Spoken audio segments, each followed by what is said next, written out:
Hey everyone, welcome back to Reissued. If you're new here, my name is Andrew. Today we're heading back into the studio to continue on with the studio makeover. The studio makeover has been an ongoing series here on my channel. There's lots of moving parts and pieces here, and we're taking our time to make sure that everything is done the right way. And so this time we're continuing on with the fireplace makeover, adding some curtains, adding a few light fixtures, and then we're going to be creating a custom DIY countertop area over in front of the window with some legs that take inspiration from the Bobbin spool trend that's kind of happening right now in furniture. I'm not big on trends here on my channel, but every once in a while the stars align and what I'm feeling and what the trends are dictating sort of intersect. And so in this case, I'm going to show you how I took this trend that can be very expensive and made it happen for free. We are making so much progress in this space, but there will be one more studio makeover video. Be sure that you're subscribed so that you don't miss that. We have some final touches to put on everything. It might come a little bit later down the line, so hit the subscribe button so you can see how the whole room looks together. I can't wait to get started and show you what we've been up to these last couple weeks. Let's jump on in.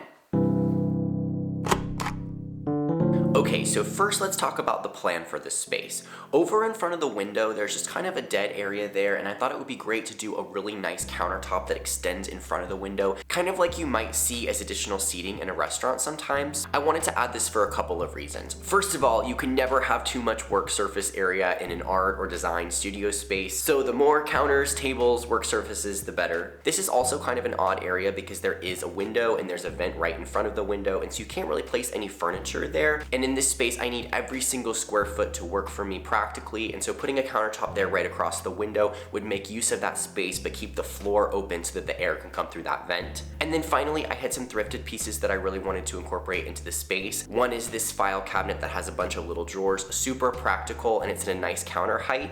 And then I have this really cool industrial vintage metal stool that sits at that same counter height. So I thought if we could just put a counter on top of the file cabinet and extend that all the way across the window, the stool can sit there and it can be a functional standing or sitting space. Now, in terms of aesthetics here, after the last installment in this series, which was the DIY French cleat walls, I was looking at the after photos and it allowed me to kind of take a step back and look at what does the room need right now? And I was noticing, I have so many clean, straight, hard lines, and I thought that what we really needed here was some softness and some roundness and some curves. And so when it came to putting legs on this table thing, something really linear was just gonna feel like too much of the same, especially with the wood desk right next to it. And so I thought something curvy might be great. And so I was watching a video from Alexandra Gator. I watch her channel from time to time. I enjoy her videos. She's a big design creator here on YouTube. And she did a kitchen where they did a tall island with these really chunky wood turn type legs. What stood out to me about that was how nice the proportions looked. When it was a taller island, if you put a really skinny leg on it, it could look sort of like it's on stilts. And so something about the chunky legs gave it a little bit more substance. And I also thought, as opposed to sort of a standard turned leg that can read very traditional, something about the shapes felt a little bit more modern, right? She mentioned in the video what company the legs came from, and so I thought, let's just take a look and see what those look like. And I found them online, and they were $276 each, meaning that she spent well over $1,000 just on the island in that kitchen. Needless to say, that was outside of my budget, so I needed to find some other options. And so in doing a little bit more research, I found that this kind of leg style is a trend that's happening right now. This is the bobbin or spool leg trend. Now, this is nothing new. Bobbin furniture originated in like the 1600s. It's a very historical kind of look, which is why it's resurged as a part of the kind of like cottagecore thing, I guess. I don't really know. But it's marked by those really rounded shaped turn pieces that look kind of like spools. And this is a trend that's kind of happening everywhere right now. We're seeing a lot of pieces like this from high-end brands. I guess I was on trend and I didn't even know it when I bought the little table that's on my front porch. This is definitely that bobbin look. And so now that I knew that I wanted to incorporate this look into my countertop area, the question became, how do I make this customizable and affordable? Customizable is going to be important because it's sort of an awkward height that I was looking for. It really has to be the exact height that I need for the stool to go and the height of that file cabinet, and affordable because I don't have $276 to spend on one leg. So first, I just tried to source some chunky legs like this at some discount places. I saw some at a liquidation place up in Atlanta, but they didn't have multiples of the same kind. They weren't really as curvy as I was looking for, and the prices there were pretty steep across the board, so I likely would have spent at least $100 on each one. So then I started turning my attention to dining tables, both in my thrifting places and on Facebook Marketplace, looking for nice chunky turn legs on dining tables that I could use for my desktop. However, as I mentioned, the desktop is a little bit taller, so most dining table legs were gonna be too short for what I was looking for. I thought about extending them with some little like fun furniture feet that go like on the bottom of a sofa, or possibly extending them at the top with like a 4x4 or a 6x6, something chunky and kind of rectangular. Then I got real creative and thought about starting to combine different bun feet together and stacking them up on each other to create a really custom curvy shape. All of these options might have worked and they may work for you, but what I ended up going with was a lot more simple and totally free.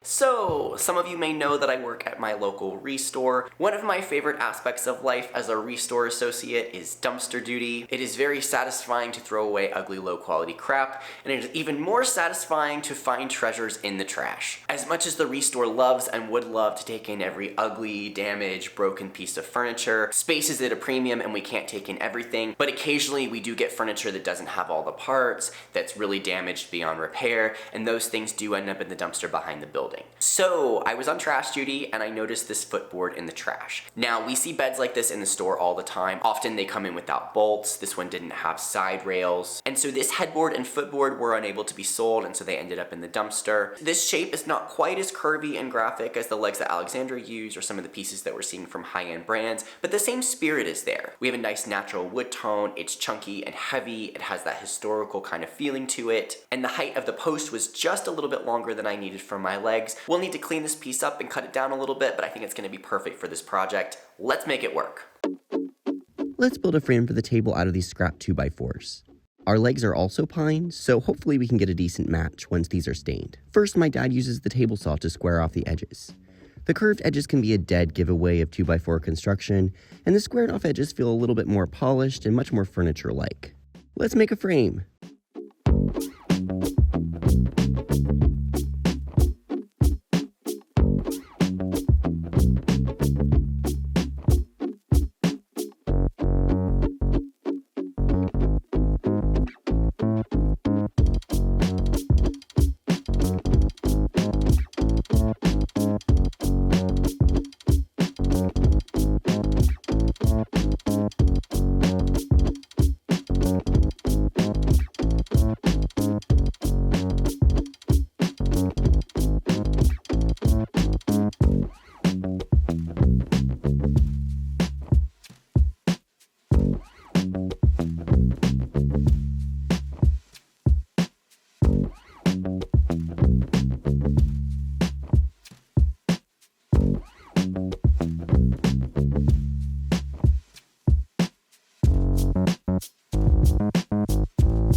With the frame constructed and holes filled with wood filler and sanded, we can turn our attention to the legs.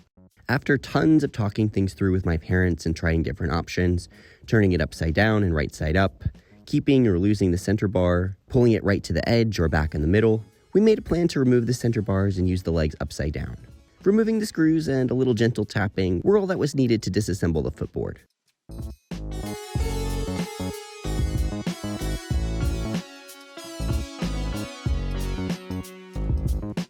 So now that we pulled everything apart, we can see what the legs are going to look like. These are a little bit taller than they need to be, and they also need to sit underneath the 2x4s. We're going to cut off about 5 inches from this section right here, partly because it's the ugliest part of the whole thing, and partly because it'll be easiest to rejoin it at the flat part rather than any of the curvy parts. And then over here in this section, that other piece was doweled into it, so we're going to cut off that again, reinsert it in there, and then cut it off, sand it down so it'll be nice and rounded, and then we'll do a little wood filling and staining to make everything match as best we can. When marking the area for cutting, we were careful to avoid the metal bars where the side rails of the bed used to hook on. The table saw can't cut deeply enough to cut this all in one go, so we carefully cut each side along our marks until all the marks meet in the middle.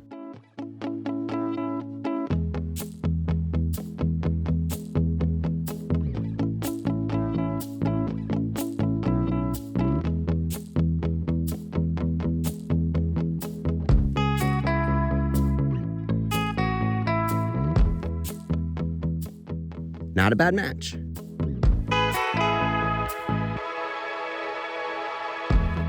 To join these back together, we're going to use a doweling method. First, cut a template piece to match the size of the legs.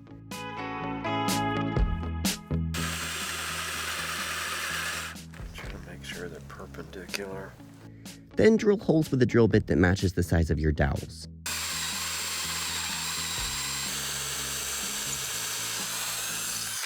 Next, use the template by lining it up with the leg and drilling the hole straight through the template into the leg. Be sure to flip the template as necessary to ensure that the holes will be in the same place on both pieces.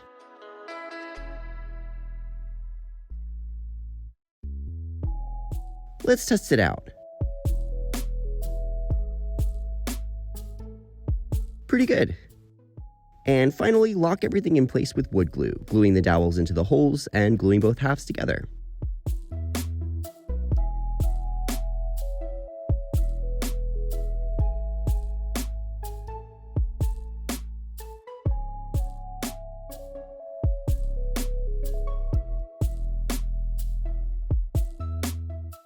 We fill the large holes on the legs with the cut-off pieces of the original center bar, since those are already a perfect fit for the opening.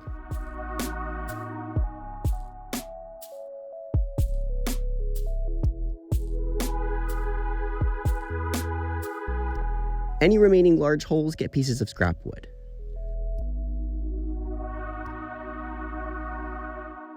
A little more wood filler in the holes and the seams, and lots of sanding, of course. And the legs are done.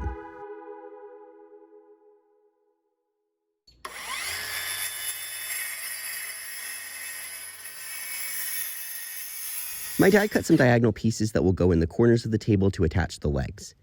We need to put everything in place to see exactly how high they need to go before screwing them into the frame and patching any new holes in visible areas.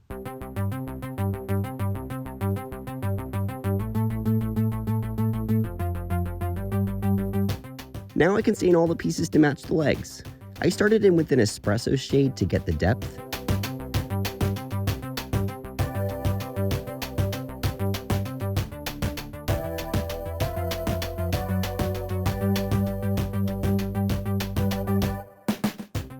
On the legs, I went in on the lighter patched areas and wiped it down to blend things in with the already stained areas.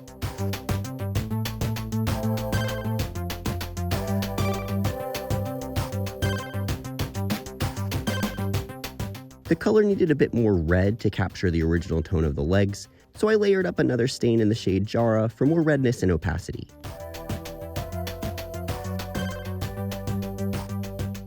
Much better. Now let's install the table. The back 2x4s are drilled into the wall studs for strength, and the legs are leveled and screwed right into the corner triangles.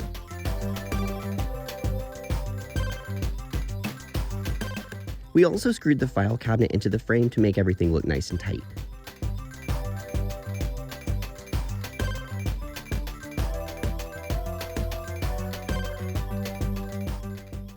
Now on to the countertop. I picked up this marble look Formica top in the as-is section at IKEA for around $80. I'm not always a fan of faux finishes, but the laminate is going to be super durable and the marble look will show fewer marks and stains. This is a work surface after all. Another perk of the laminate is that it's easy to cut, since we need to cut around the window casing in order to get this to sit all the way back against the wall. My dad tapes off the areas that we're going to cut and marks the rough shape of the casing using a scrap piece of trim. Then he tapes the bottom of the jigsaw as well to avoid scratching the laminate before cutting out the shapes.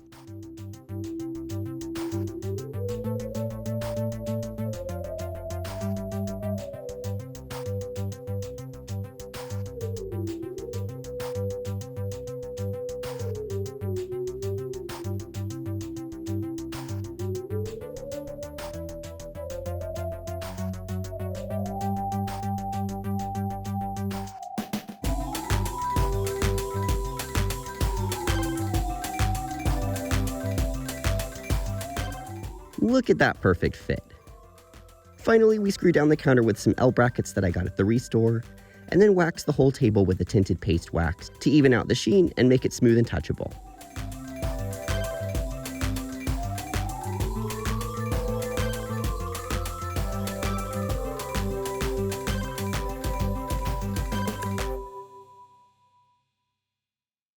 The fireplace in this room has been something that I've been dreading for a while, that we have to keep kind of psyching ourselves into getting excited about. My parents have done a lot of work on this off camera over the last couple of months, removing the old tile that was there, putting in some mortar and cement board to smooth out the surface and make it ready for new tile. And if you've been following the studio series for a while, you know that the paint removal on the mantle has been something that's been in process on and off for many months now. And so this week we pulled out the heat gun, pulled out the sandpaper, and finally finished this thing.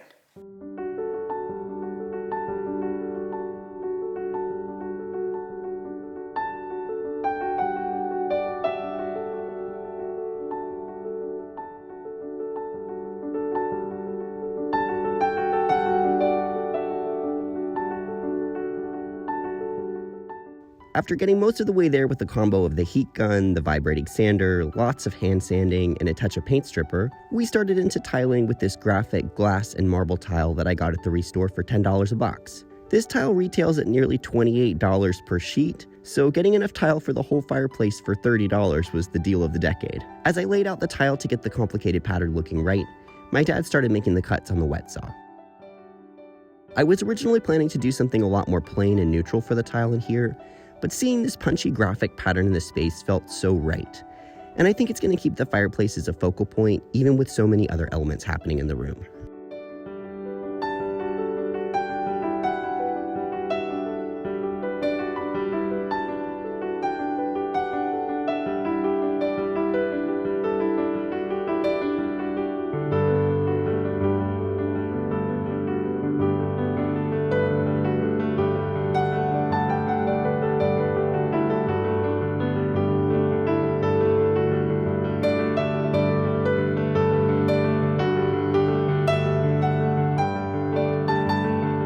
The tiling process was fairly straightforward for the top, but the hearth was a bit trickier. We needed to put back the wood pieces that bordered the area, and had to make some changes to make everything square and symmetrical.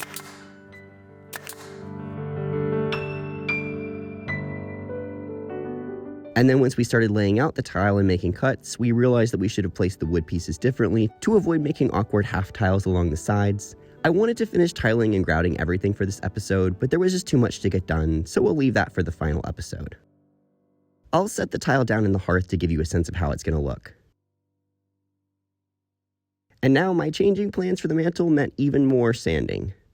From the very beginning of when I first started planning this room, the original plan on the mantle was to stain it in the early American shade, which is the same stain that I used on the desk area, same stain that I used on the big shelf and all the little wood accessories on the French cleat system, a very similar tone to the china cabinet that's already in there, and so I thought that using that stain would sort of create a real unity throughout the room. However, it started to feel like it might be too much of the same, so then I thought about going in with the darker stain. Now that we have the darker stain over on the chunky wood legs by the window, I thought that might tie things together and also tie into the darker fireplace in the bedroom. However, the dark stain felt like it might be a little bit too formal for this space. I asked my boyfriend Matt what he thought, and he suggested that I might use a kind of olive green type stain to give that punch of color but also see the wood grain through, which I thought was a pretty cool idea. But I was still feeling kind of indecisive, so I threw a poll up on Instagram to get some feedback. Matt's idea to go green on the fireplace was very popular. However, despite green winning the poll, I'm going in a different direction. As I was doing some final hand sanding on the mantle, I had this real moment of clarity where it occurred to me that the best solution here was just to leave it looking raw and to wax it with the dark paste wax that I have on hand for a couple of reasons. First of all, there are some really damaged areas on here. There's some little pieces of trim that are missing. There's some little holes around the inside and cracks in the wood. And something about staining this piece would give the impression that it should look perfect and finished, right? And this piece is not perfect or finished. And then I got to thinking about what is the intention of this space. This is a creative workspace. What is going to tell that story? And there's something about the natural wood that feels raw and undone and full of possibility. And so I think the natural wood mantle will stand as sort of a metaphor for the work that I'm creating in this space. It can be messy, raw, imperfect, but still beautiful. I just think the natural wood is going to tell the story of the room in a way that staining it wouldn't.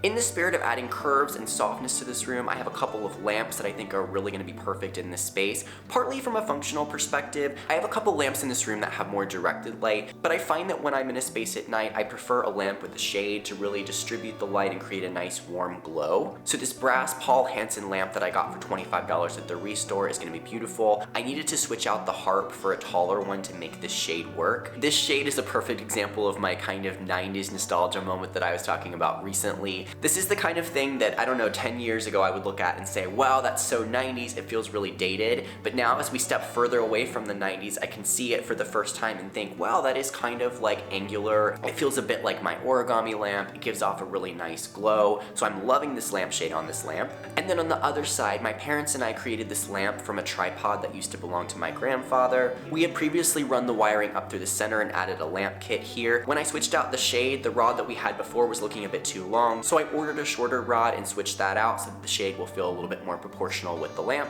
And then finally, I wanted to do an experiment here and hang a curtain just over on the one singular tall window. I don't really need much privacy in this room, so the front bay windows can stay as they are, but this one tall window, in the afternoon, there's really strong light that comes through there, so I'd love to have the option of something to kind of filter that light a little bit. And so we installed an old closet rod that we had on hand on the inside of the window. I thought that doing something up above the window like you might normally hang a curtain would feel a little bit too intrusive, and so keeping it tight inside the window feels a little bit more casual, if you will. These little silver curtain rings are going to help it slide really easily, and even though I have a ton of fabric on hand and might end up making a custom curtain for this, I did have a really nice canvas drop cloth on hand, and I thought that with the rawness of the fireplace, with the exposed wires on the light fixture, and this kind of raw industrial feel that I was seeing in a lot of my reference photos, that a drop cloth curtain would be perfect for this space. I haven't cut it or hemmed it or anything. I'm not sure about the length. I'm thinking that I'm going to cut it down just to brush the windowsill so it sits entirely inside the window to keep that contained feel,